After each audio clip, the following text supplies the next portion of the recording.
Pues vamos a comenzar, pues. Miren, el día de hoy vamos a hablar de una cuestión que muchas veces todos hemos usado, todos hemos platicado, todos hemos comentado, pero muchas veces la verdad de las cosas es que no conocemos muy bien de qué se trata esto.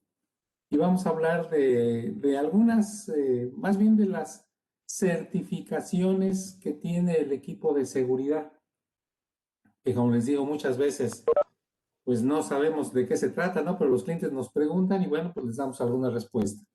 Por ejemplo, el tipo, el SEAL, el Performance Level. La cuestión es, ¿qué significa todo esto? A veces no sabemos. Entonces, vamos a ver. Vamos a ver de qué se trata todo esto. Miren, evaluación de riesgos en la maquinaria industrial. Ustedes saben que una maquinaria, pues es un equipo con el que va a trabajar un operador todo el día. Entonces, pues debe de ser un equipo confiable, debe de ser un equipo seguro, que no lo vaya a lastimar, que no lo vaya a maltratar, porque pues imagínense, esa persona viene a trabajar todos los días y si le vamos a regresar a su casa sin un dedo, sin una mano, sin un brazo, pues no es correcto, ¿no? Entonces, al diseñar una máquina, deben analizarse los posibles riesgos y en caso necesario, deberán contemplarse medidas para proteger al usuario de los peligros existentes. Una evaluación de riesgos, obviamente estos peligros se miden mediante una evaluación de riesgos. Entonces, en una evaluación de riesgos consiste en una serie de pasos lógicos que permiten el análisis y la valoración sistemática de los riesgos. Estos riesgos dependen de la magnitud de los daños y la probabilidad de que se produzcan. En caso necesario, tras evaluar los riesgos, se deberá lograr una reducción de los mismos, introduciendo las medidas de protección adecuadas. Miren, cuando una máquina ya por diseño, digamos, es peligrosa, lo primero que se trata de hacer es evitar esa peligrosidad de la máquina rediseñando la máquina. Si no se puede, pues se le ponen algún componente externo para evitar que esa máquina nos dañe, por ejemplo. Las medidas de protección técnica se implementan mediante dispositivos de protección, como paneles, puertas, cortinas de luz, dispositivos bimanuales o unidades de vigilancia, ya sea de posición, de velocidad, etcétera, que tienen una función de seguridad, o sea, todos estos elementos de seguridad. Debe definirse la función de seguridad para cada riesgo que no se pueda eliminar mejorando el diseño de la máquina. Lo ideal es mejorar el diseño de la máquina, pero si ya la máquina está diseñada y ya no se puede mejorar, bueno, pues hay que buscar ponerle una función de seguridad.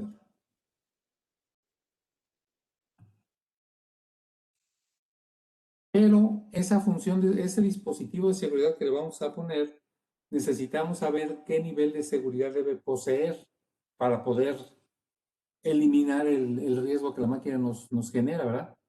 Entonces, determinar el nivel de seguridad requerido para el dispositivo de protección.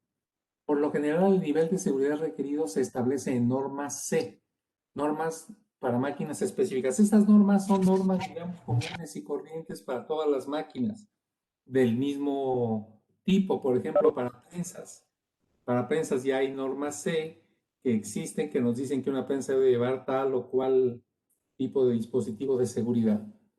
Sin embargo, bueno, dice aquí, el nivel de seguridad requerido debe fijarse por separado para cada función y a partir de entonces se aplica a todos los aparatos implicados. Por ejemplo, para el sensor o el dispositivo de protección, la unidad lógica de evaluación, el o los actuadores. Si no hay ninguna norma C para la máquina correspondiente, imagínense que ustedes inventan una máquina nueva que no existe en el mercado, bueno, pues no habrá norma C para esa máquina. O el estándar C no establece ningún requisito al respecto, el nivel de seguridad requerido puede determinarse mediante una de las siguientes normas. O sea, inventamos una máquina nueva, no existen normas C, entonces tenemos que recurrir a estas tres normas para determinar el nivel de seguridad que necesitamos en nuestra máquina. La primera norma es la EN 954-1. Esta norma fue aplicable hasta el 29 de noviembre del 2009.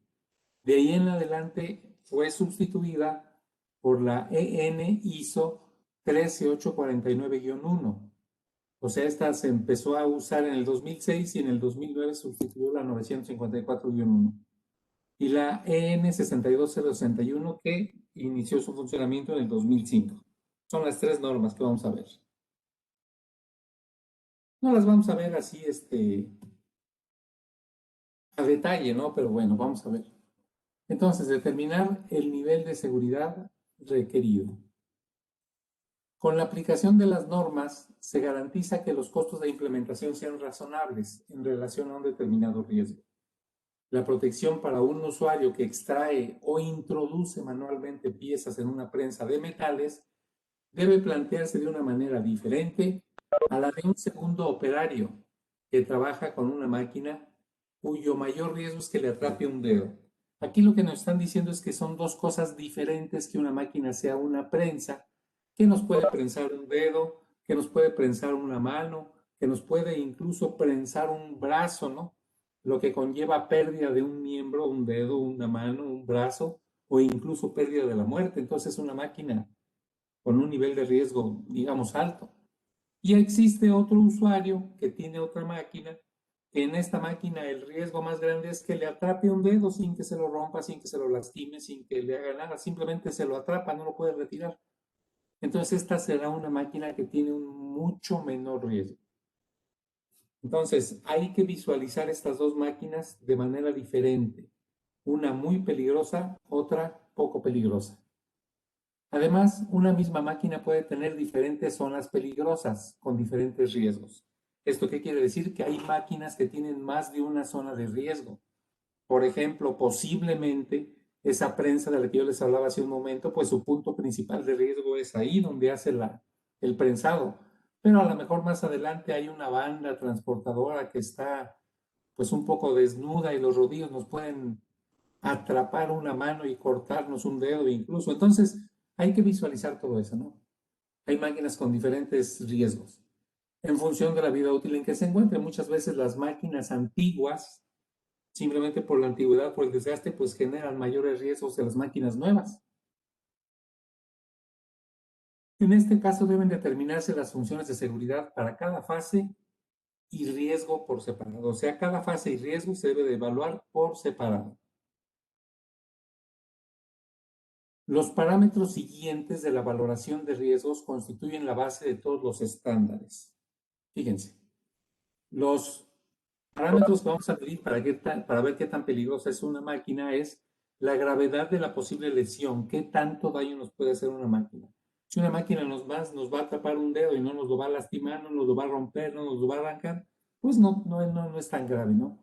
Sin embargo, una máquina que nos puede arrancar un dedo o una mano, pues ahí sí ya es diferente la situación.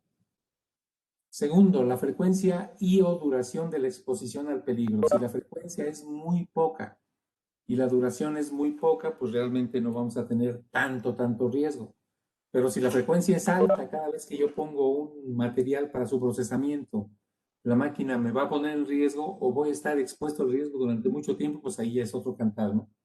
Y finalmente la posibilidad de evitar el riesgo, si el riesgo se puede evitar o no. Si lo puedo evitar, pues lo evito y me quito de problemas. Si no lo puedo evitar, bueno, pues tengo que entrarle al riesgo, no hay de otra. La combinación de estos parámetros marca el nivel de seguridad requerido. Al aplicar los procedimientos en estos estándares para determinar el nivel de seguridad, se considera a la máquina sin dispositivos de protección, o sea que la máquina no se le ha puesto nada de protección, no estamos usando ningún tipo de protección. ¿Qué tipo de dispositivos usar? Aquí nos preguntan acerca de dos tipos de dispositivos: dispositivos mecánicos o dispositivos optoelectrónicos. De los mecánicos no vamos a hablar mucho, ya sabemos que los mecánicos son puertas, son guardas, son rejas, son ese tipo de situaciones, ¿verdad? Que muchas veces, pues sí nos protegen, pero también obstruyen el ingreso a la máquina. Entonces vamos a ver cuáles son las ventajas de los sistemas de protección optoelectrónicos. Dice aquí, cuando un usuario ha de realizar una operación en la máquina y por tanto está expuesto a un peligro, es recomendable utilizar dispositivos de protección optoelectrónicos en lugar de mecánicos. Por ejemplo, porque los dispositivos mecánicos son dispositivos de protección fijos. Son dispositivos, por ejemplo, bimanuales, paneles protectores, etc. Entonces, imagínense ustedes una máquina, la prensa de la que hemos estado hablando. Si vamos a ponerle puertas de acceso a la puerta, entonces cada vez que la máquina inicia su ciclo, pues tenemos que abrir la puerta o esperar a que ésta se abra automáticamente. Y para iniciar el ciclo, esperar a que se cierre esa puerta otra vez. Entonces, pues es como que un poco engorroso, además que aumente el tiempo del proceso. Cuando usamos sistemas de protección optoelectrónicos, se reduce el tiempo de acceso. El usuario ya no tiene que esperar a que se abra el dispositivo de seguridad. Aumenta la productividad, ya que ahorra el tiempo de carga de la máquina y aumenta la ergonomía del puesto de trabajo. No tiene que estar abriendo puertas, no tiene que estarse estirando de más, no tiene que andar haciendo cosas, sino que tiene con un dispositivo de protección óptico todo el ingreso a la máquina totalmente libre. Además, se protege a los usuarios y a terceros de la misma forma. ¿Esto qué quiere decir? Que personas que no trabajan directamente con la máquina, pero que pueden estar por ahí presentes por alguna razón, también son protegidos con el dispositivo optoelectrónico. Puede utilizarse un dispositivo de protección optoelectrónico si el usuario no está expuesto a ningún peligro de lesión por la proyección de fragmentos de material, o sea, si la máquina no lanza fragmentos de material, por ejemplo, salpicaduras de de material fundido. Entonces, fíjense, vamos a empezar a ver. Entonces ya vimos que necesitamos poner a la máquina un dispositivo de seguridad, que lo ideal o mejor es poner un dispositivo de seguridad optoelectrónico porque ese no ocasiona problemas, no nos ocasiona invasiones, no es invasivo. Y lo primero que vamos a ver es la categoría. ¿Se acuerdan ustedes que siempre que hablamos de un dispositivo de seguridad decimos, esta es categoría 4, esta es categoría 2? ¿Ok? Entonces, las categorías fueron establecidas según la norma EN 954-1, que como les decía yo hace rato, esa norma se empezó a utilizar en 1996. Entonces, el procedimiento establecido en el EN 954-1, utilizado hasta ahora para determinar la seguridad funcional requerida, se conoce como gráfico de riesgo. Esta grafiquita que vemos aquí abajo es el gráfico de riesgo. Este gráfico se divide el nivel de seguridad requerida en categorías. Lo divide en categorías y tenemos 5 categorías. La categoría B, la categoría 1, 2, 3 y 4. La categoría B significa que no tiene absolutamente nada de protección la máquina. Nada de protección. Entonces, ¿cómo vamos a determinar qué categoría necesitamos en nuestra máquina? Pues vamos a empezar aquí en un inicio. Vamos a evaluar si la lesión es grave o si la lesión es leve. O si es leve, nos vamos a ir por S1. Si es grave, nos vamos a ir por S2. Vamos a pensar que la lesión es grave, nos vamos por S2. Luego después tenemos que determinar la frecuencia y o duración de la exposición, que puede ser de rara a frecuente y de frecuente a constante. Vamos a pensar que es frecuente, seguimos por F2. Y la posibilidad de evitar el peligro, si es posible evitarlo, nos vamos por P1. Y si no es posible evitarlo o casi imposible, nos vamos por P2. Y en ese caso nos lleva hasta aquí, que vendría siendo una categoría 4. Entonces, dadas las características de la gravedad de la lesión, de la frecuencia o el tiempo que estoy expuesto a esa posible lesión y de la posibilidad de evitar o de no evitar esa lesión, yo determino que esta máquina tiene que caer dentro de una de las 5 categorías que estoy mencionando y en este caso cayó en la 4. Es la categoría más alta. Esta norma 954-1 dice aquí puede aplicarse hasta el 29 de noviembre del 2009. Esto ya pasó hace más de 12 años prácticamente. Fue reemplazada por la EN ISO 13849. Pero las personas nos quedamos muy acostumbrados a clasificar las cortinas de seguridad por medio de estas categorías. Y todavía hay quien dice, quiero unas cortinas categoría 2, quiero unas cortinas categoría 4. Entonces, aunque esta norma digamos que ya no está en funcionamiento, las personas se siguen refiriendo a ella como si todavía existiera, pero bueno, de todas maneras, nos da una idea de la categoría de seguridad que porta el equipo. Esto fue sustituida por la ISO 13849-1, que nos da un performance level. Y esta categoría, déjenme ver esto, ahí está. Y esta norma también utiliza un gráfico de riesgo para determinar el nivel de seguridad requerido. Se utilizan los parámetros S, F y P para determinar el nivel de riesgo, al igual que la norma EN 954-1. Sin embargo, a diferencia del mismo, el resultado del procedimiento es un nivel de prestaciones requerido. Allá se llamaba categoría, aquí se llama nivel de prestaciones requerido, es prácticamente lo mismo. El nivel de prestaciones está dividido en 5 fases discretas. En este caso, aquel era B, 1, 2, 3, 4. Este se llama A, B, C, D, E. Depende de la estructura del sistema de mando, la fiabilidad de los componentes, la capacidad de detectar fallos, así como la tolerancia a fallos de mandos multicanal debidos a una causa común. Además, se requieren medidas adicionales para evitar errores de diseño. Esto, pues prácticamente, pues yo lo veo muy semejante al método anterior. Igual comenzamos aquí con el inicio, determinamos si la lesión va a ser grave o leve, nos vamos a ir por la grave. La frecuencia, si va a ser alta o baja, nos vamos por la alta.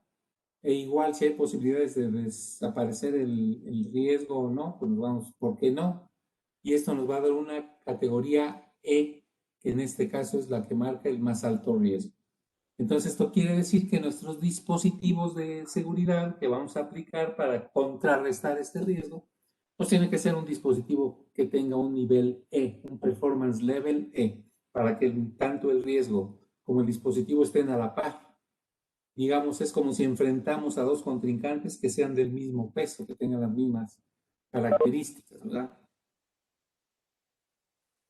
Otra norma, conforme otra norma que es la EN 62061, nos va a dar el nivel de integridad de la seguridad. En este caso se llama SIL. Y este SIL es, bueno, este resultado lo utilizamos empleando otro procedimiento. En este caso es un procedimiento del tipo numérico. Se valora la magnitud de los daños. La magnitud de los daños aquí está, se le puede dar un valor desde 1, cuando son daños reversibles, que se alivian con primeros auxilios, reversibles con tratamiento médico, permanentes o pérdida de un ojo o muerte. Entonces aquí le vamos a dar el nivel de seguridad a la S. Además, ok. Se le da un valor a la frecuencia o tiempo de exposición en la zona de peligro. Aquí vemos la F, esta es la frecuencia.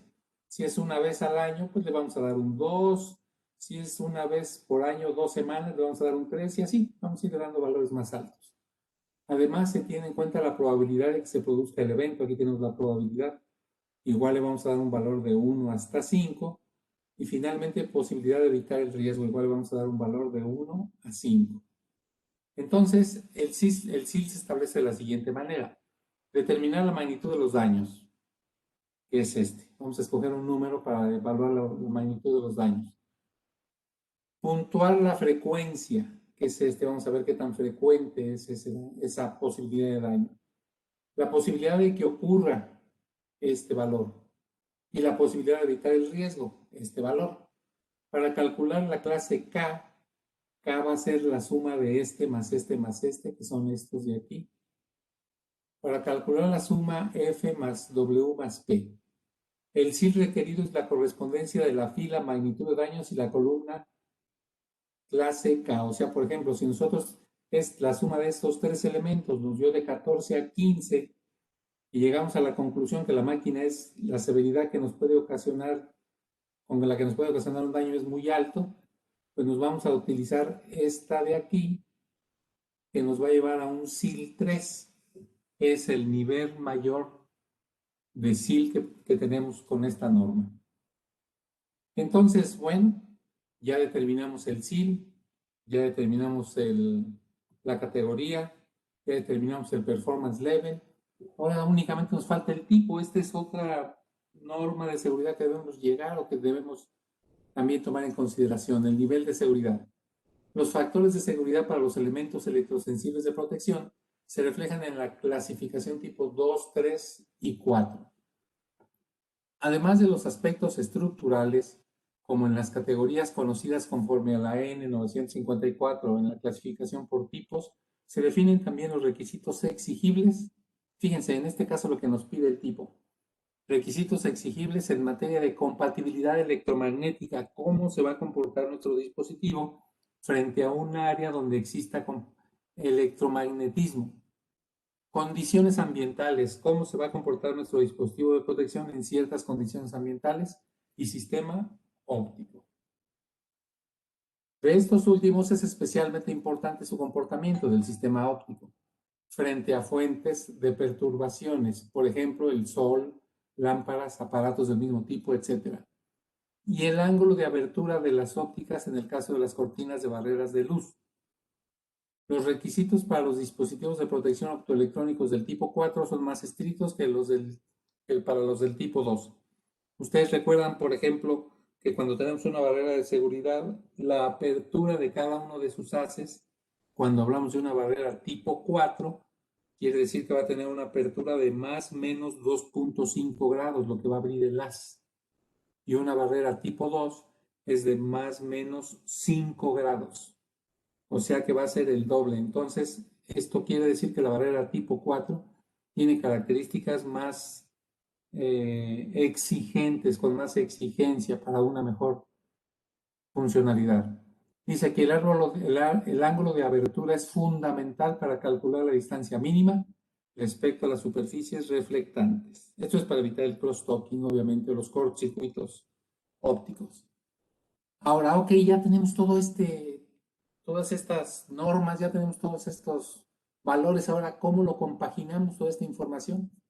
Bueno, pues aquí en esta gráfica, aquí es donde podemos ver la compaginación de todo esto. Por ejemplo, si tenemos un dispositivo que es Performance Level A o B, según lo que calculamos, si es categoría B o B1, pues le va a corresponder utilizar un dispositivo de protección tipo 2. Acuérdense, este es el último que vimos, este es el que va a controlar el comportamiento frente a campos electromagnéticos y la apertura, por ejemplo, de la lente óptica. Normalmente, lo que nosotros buscamos es el mayor grado de protección. Y el mayor grado de protección con nuestro dispositivo lo vamos a lograr con un dispositivo de protección que tenga un Performance Level E, que tenga una categoría 4, que tenga un SIL 3 y que la cortina o el dispositivo de seguridad sea tipo 4.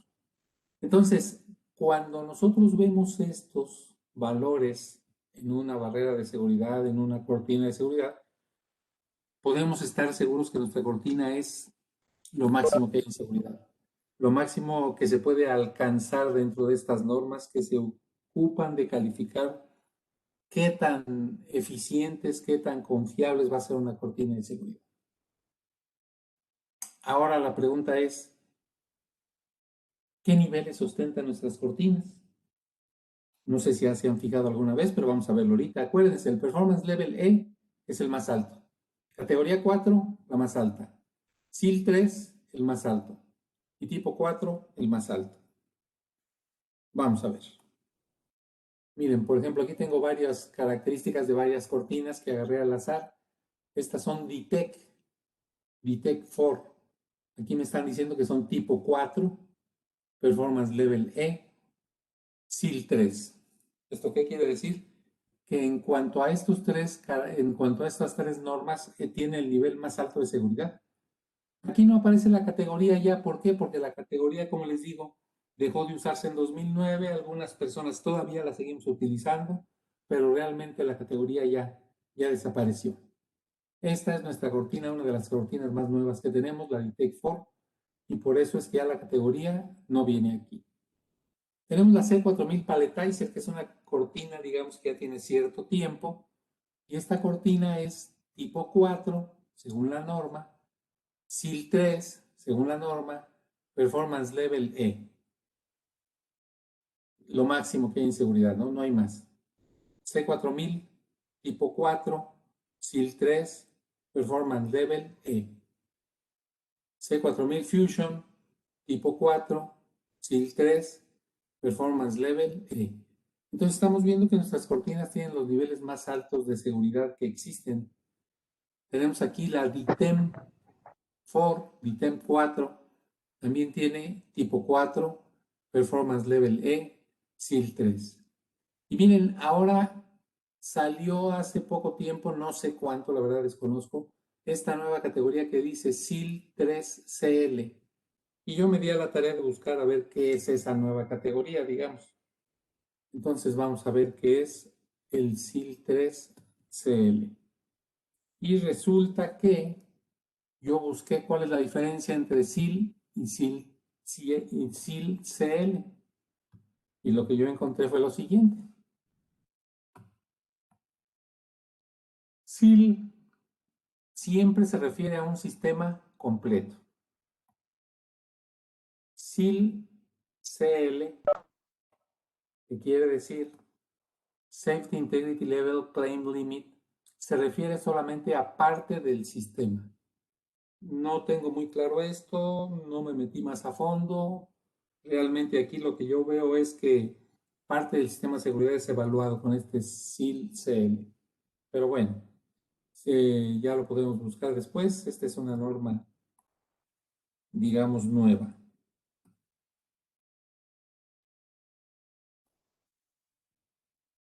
Entonces, señores, pues ya lo saben ustedes, ya saben qué es el SIL, ya saben qué es la categoría, ya saben qué es el performance level.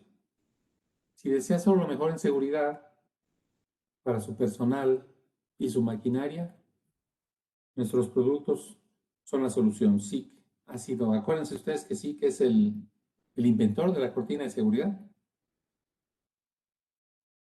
Bueno, señores, pues muchas gracias por su atención. Y no olviden presentar su test. Esta es la dirección testmos.com 813-4154. Los que presentaron su test de la semana anterior, muchas gracias. Ya tengo sus calificaciones. Y por otro lado, recuerden que estas cápsulas de capacitación van a ser todos los jueves de 8:30 a 9 de la mañana. Todos los jueves de 8:30 a 9 de la mañana. Vamos a ver qué resultado nos da, cómo nos funciona. Hasta ahorita ha funcionado muy bien. Y por aquí los esperamos dentro de 8 días. 8:30 a 9 jueves. Por el mismo canal, por la misma dirección por la que entraron hoy. Y ahí nos estaremos viendo. Muchas gracias a todos y hasta luego. Muchas gracias, Pepe. Saludos, un abrazo. Sí, buenos Hasta días. luego, Octavio. Muchas Que vaya gracias. bien. Gracias, feliz día. Feliz día, que les vaya bien a todos. Gracias. Gracias, Pepe. Saludos. Hasta luego, cuídense. Compañeros, cuidan. Hasta luego. Oscar Rama, hasta luego, nos vemos. Mauricio García, nos vemos.